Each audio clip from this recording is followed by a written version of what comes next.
여러분은 은퇴하고 이런 생각 해보신 적 없으신가요?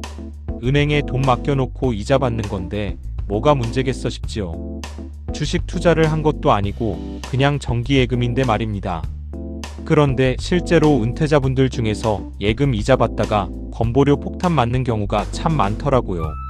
일도 안 하는데 왜 건보료가 올라갔지 하며 억울해들 하십니다. 은행 예금 이자 받은 게 무슨 죄인가 싶고 참 답답한 노릇이지요. 그 이유는 건강보험공단이 우리 생각보다 훨씬 깐깐하게 소득을 보기 때문이랍니다. 오늘은 은퇴 후 많은 분들이 놓치는 예금 이자와 건보료의 비밀을 쉽게 풀어드립니다. 우리 50대 후반부터는 자산관리에 대한 생각이 완전히 달라지지요. 한창 젊을 때는 위험해도 무조건 대박나는 수익률이 중요했습니다. 하지만 은퇴가 가까워지면 버는 것보다 지키는 안전이 더 중요해지더라고요. 그래서 많은 분들이 위험한 주식보다는 안전한 예금을 선택하십니다.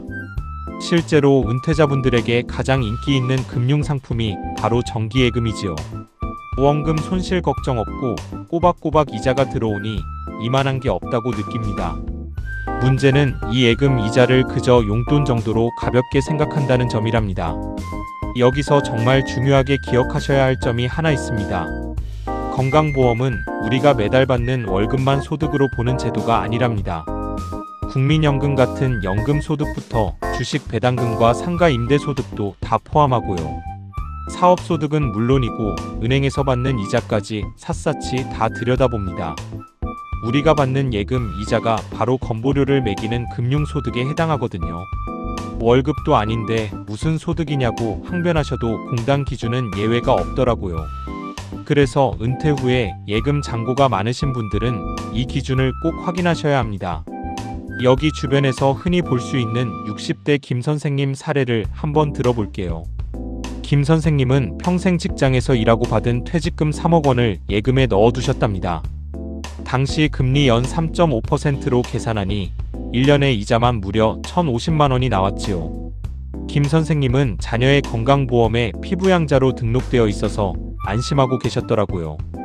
그런데 얼마 뒤에 피부양자에서 탈락했다는 청천벽력 같은 고지서를 받으셨습니다.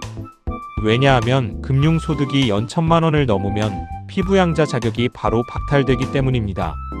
졸지에 매달 생돈 같은 지역 건강보험료를 수십만 원씩 내게 되신 것이지요. 부동산 매각대금이나 상속받은 돈을 예금에 묶어두신 분들도 똑같이 겪는 일입니다. 많은 분들이 예금은 원금이 보장되니까 아무 걱정 없다고 굳게 믿으십니다.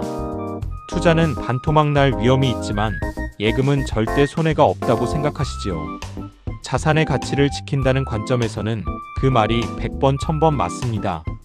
하지만 건강보험료 관점에서 보면 이건 완전히 다른 주머니 이야기더라고요. 은퇴 자금의 덩치가 크면 클수록 거기서 나오는 이자, 금액도 당연히 커지지요. 이렇게 발생한 이자, 소득을 건강보험공단은 절대로 그냥 넘어가지 않는답니다.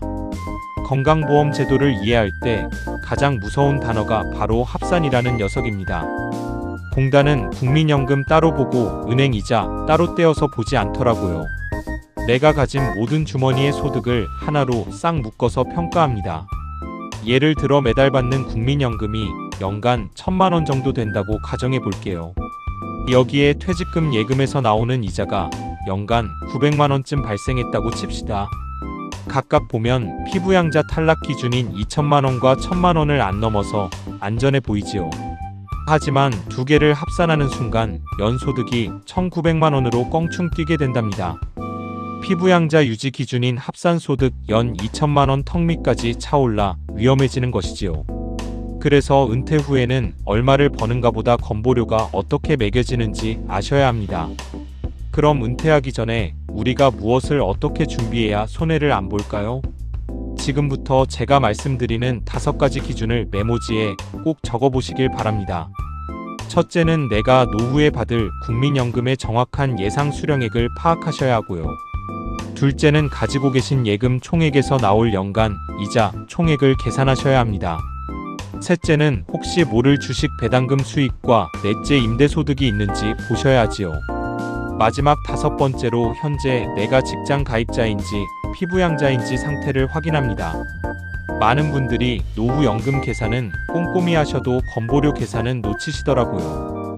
이 5가지를 미리 합산해 보셔야 은퇴 후에 뒤통수 맞는 일을 막을 수 있습니다. 은퇴한 이후에는 매달 들어오는 수입을 늘리는 것도 참 보람된 일이지요. 하지만 그보다 훨씬 더 중요한 것은 예상치 못한 지출을 꽁꽁 틀어막는 것입니다. 건강보험료라는 녀석은 한번 부과되면 매달 꼬박꼬박 내야 하는 고정비용이잖아요. 재산을 불리는 재테크도 좋지만 이렇게 새는 돈을 막는 게 진짜 은퇴 재테크랍니다. 은행 정기예금은 노후 자금을 지키기에 분명히 든든하고 좋은 자산이 맞습니다. 다만 그 예금 이자가 내 건강보험료를 얼마나 흔들 수 있는지는 꼭 알고 계셔야겠지요. 많은 은퇴자분들이 예금은 무조건 안전하다고 신뢰하시고 실제로도 그렇습니다. 하지만 내 건강보험료와의 관계까지 따져보셔야 진짜로 안전한 노후 자산이 됩니다. 오늘 말씀드린 국민연금, 예금 이자, 배당금, 그리고 건강보험료 수치까지요. 이 4가지를 한 번에 올려놓고 계산하셔야 내 소중한 노후 자산을 지키십니다. 오늘 안내해드린 내용이 유익하셨다면 구독과 좋아요, 알림 설정까지 부탁드려요. 다음 편에서는 요즘 유행하는 배당주 투자하면 건보료가 얼마나 나올까 준비했습니다. 월배당 ETF나 고배당주에 퇴직금 넣으신 분들이 꼭 보셔야 할 내용으로 찾아올게요. 오늘도 끝까지 시청해주셔서 감사드립니다.